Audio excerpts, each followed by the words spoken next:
Amardella is back with us, a little more svelte than she was when she left a few weeks ago.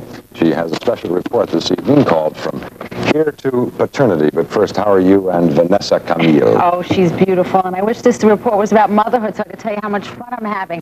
But it's about fatherhood. And anthropologist Margaret Mead once said that fathers are a biological necessity, but a social accident.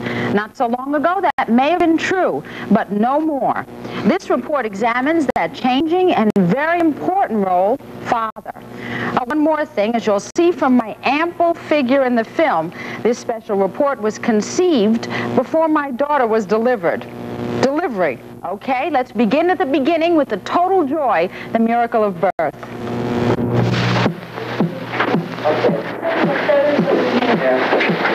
What do you say?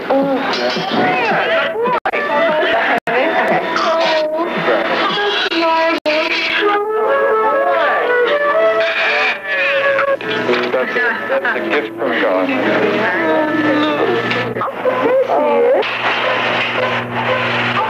Fatherhood, an old word taking on new meaning for John Gulino and his wife Heidi as they share the cesarean delivery of their daughter, Sarah Jean, at Park City Hospital in Bridgeport, Connecticut. The program, enabling John to be present during a cesarean birth, is uncommon. But his feelings about fatherhood are not uncommon at all. Slow and easy. Breathing should be a little more shallower. This is a prepared childbirth class at Lenox Hill Hospital in Manhattan. Hundreds of these courses are being offered in New York, New Jersey, and Connecticut as fathers and mothers-to-be work together getting ready for the delivery of their baby. There was a time not too long ago when fathers showed up reluctantly, if at all. But times are changing, attitudes are changing, and a new breed emerging. The 70s father. I want to be part of it. I just don't want to have that image where, years ago, you just pop into the world and you're your father and that's it. I think that part of it is the fathers themselves spreading the word. This is a great experience. Other factors behind the shift? Approximately 1/2 of all mothers work outside the home. Their steady flow into the labor force means a sharing with dad of economic and child care responsibilities. And descending. Cultural stereotypes surrounding men are weakening. A redefinition of roles is giving fathers a newfound freedom to express themselves openly and play an active part in their child's development. Contraction is now over. Fatherhood after 30 is more common today. In some cases, men are choosing to establish a strong economic and professional base before having a child, allowing additional time and energy for parenting later on. Okay, you're 30 seconds into your contraction. Just last June, a group of medical experts in gynecology, obstetrics, pediatrics, and nursing issued this joint statement supporting family-centered maternity and newborn care. They encourage the active participation of fathers before, during, and after the delivery of their child. And they note that the biggest change necessary to make programs like this work is a change in attitude. My father was a provider. He wasn't really always there. Consumer demand, I think, is a big thing. Fathers want to be there. They believe that this is their baby, too. I don't think my father would want to be in an operating room if my mother were delivering again, for the mere reason that his upbringing, he's machismo. I can't explain it, you see, but that's his generation. Our generation is different. Also different is the cesarean birth program these fathers-to-be attend Park City Hospital in Bridgeport, Connecticut. Our friends think it's fantastic that the husband can come in to the delivery room during a cesarean birth because a couple of years ago that wasn't possible. There, couples who have completed the childbirth preparation course have the option of an additional class. Not suddenly you wake up and you experience discomfort as you would. After a brief discussion, mothers and fathers-to-be view a series of slides showing a cesarean delivery. The joy of hearing their baby's first cry is reflected on the face of the mother and the father. A question question and answer period follows. In the case of multiple births, let's say twins or triplets, is cesarean common? The goal is to prepare couples in case a cesarean is necessary, so they may share the birth experience under circumstances where traditionally the expectant father is excluded. This program was really patient-started, what's called consumer-oriented. I think that when you prepare for your labor and delivery and then at the end the father's excluded, it makes for an unhappy experience. We had requests from individuals who'd had babies through our Lamaze program, and they wondered why, if they had to have a cesarean, the father could not be present. I think I was representative of most of the physicians around here and felt that the father did not belong in an operating room. And we treated a cesarean as a surgical procedure as against a normal delivery. But 2 years ago, those changing patient needs led to a change at Park City, as it became the third hospital in the country to allow father-attended cesareans. Today, Dr. Horowitz actively supports the concept. Looks like Johnny. Programs like the one at Park City allowing John and Heidi Grulino to share the birth experience are still surrounded by controversy in the medical community. Only a handful of hospitals permit father-attended cesareans. Part of the momentum encouraging such programs comes from Daddy. Lady Debbie. I couldn't see leaving her alone to do it by herself. And a family is a family from start to finish. The birth of a family, and that family unit is strengthened by father's new role. Tomorrow we'll look at some recent revealing studies. They illustrate the importance of that special relationship, father with child. Roger? Roseanne Scamardella has been telling you about changes in attitudes in fatherhood. This evening she has even more to say. That's right, Roger. In their special Father's Day edition, Baby Talk magazine paid tribute to that new breed of male parent. He is, quote, more attuned to baby care and the emotional needs of his child, and more supportive of his wife during pregnancy, at childbirth, and during the demanding weeks that follow than any past generation of fathers, unquote. And I say amen to that. Personally, I'm thrilled that times are changing. I think it's wonderful because I get to experience everything good and bad from the beginning. When you're not feeling so good, they're feeling great, and they're giving you their strength, and I think it's good. It gives the father a little bit more, awareness of what's going on. This is his baby, too. It's not just mine.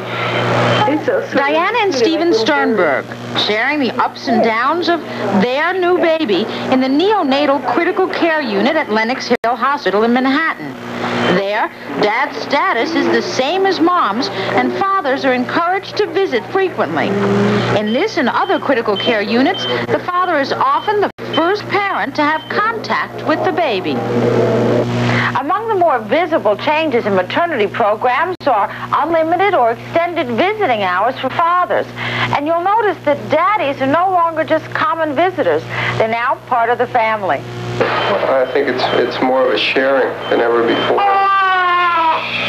I mean, I'm sharing just about everything from the start. I mean, it was my fault that it all started. So, I mean, I might as well go through everything, and that's what I've done.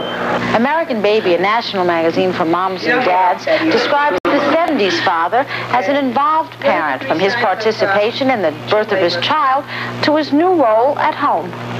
It means feeding, and it means taking care of them, and just being more involved all the time. With a lot of our friends, I see through the years that fathers today are more involved with their children's upbringing, with their children's care from the day the child is born or brought home from the hospital till the time that the child is raised and on its own. We share in everything. We share in the housework, we share in the changing of the babies, and I had no qualms about changing the first diaper. I looked forward to it. I definitely feel that the family unit is much stronger and much more united today because of the father being such an active member.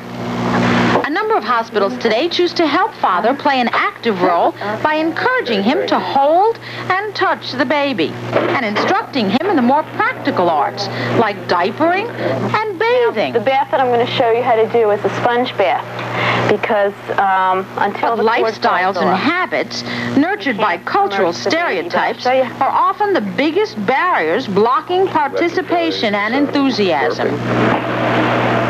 The father trots off to work and comes home at night and goes, hi baby, and then goes to sleep, and the next morning he says, hi baby, goodbye baby, and goes off to work. It's not going to be the same with me.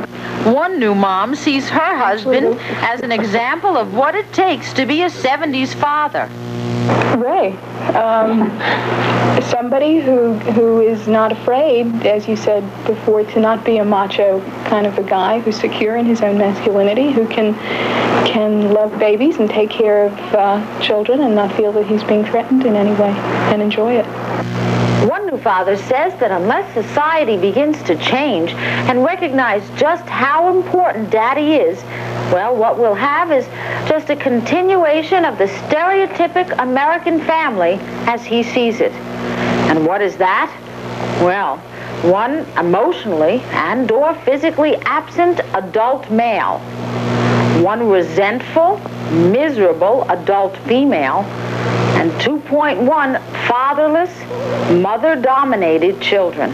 Both mothers and fathers can have a very loving and sensitive and warm relationship with their baby. Dr. Michael Yogman, pediatrician and researcher at Children's Hospital Medical Center in Boston. His specialty, father-infant relationships. The film you're watching has been put together to illustrate the difference between father-baby and mother-baby interaction and the unique way the baby responds to each parent. The exchanges with mother are these kind of smoothly modulated cyclic exchanges in which the baby's movements of his limbs, his fingers, and his toes kind of cycle towards the mother and then back and away in this very smooth fashion. The baby's vocalizations are these back and forth cooing between mother and baby that we call a play dialogue or a verbal game. As the father enters, the baby immediately has a very different kind of expectation from the father. He sits up real tall in the seat, stills, opens his eyes widely, and just remains silent for a few seconds. Then he gives this kind of intense laugh, this really abrupt vocalization, and the rest of the session becomes these periodic punctuations by the baby with laughs, with kicks of his foot, that I think tell us just how excited he is. How much of a bonding effect does that have on a relationship between father and child? I think it's got to be enormous. I think we can see from what it means to the father to be able to get that feedback from the baby, the way it kind of fuels the father and mother to both kind of go on and bring the baby up to this peak of excitement. Those kinds of interchanges with the baby tell both parents that they're special, that they have an important and unique role to play with that baby right from the very beginning. A biological necessity, but a social accident? No way. Not this proud papa. He knows his place, and he's already enjoying it. I thank him for it, and someday his daughter will too. One thing we've learned from this report is that having loving, involved parents gives that precious little one a special head start. Bill? Thank you, Roseanne. Storm will be along with the weather in just a moment, and good luck.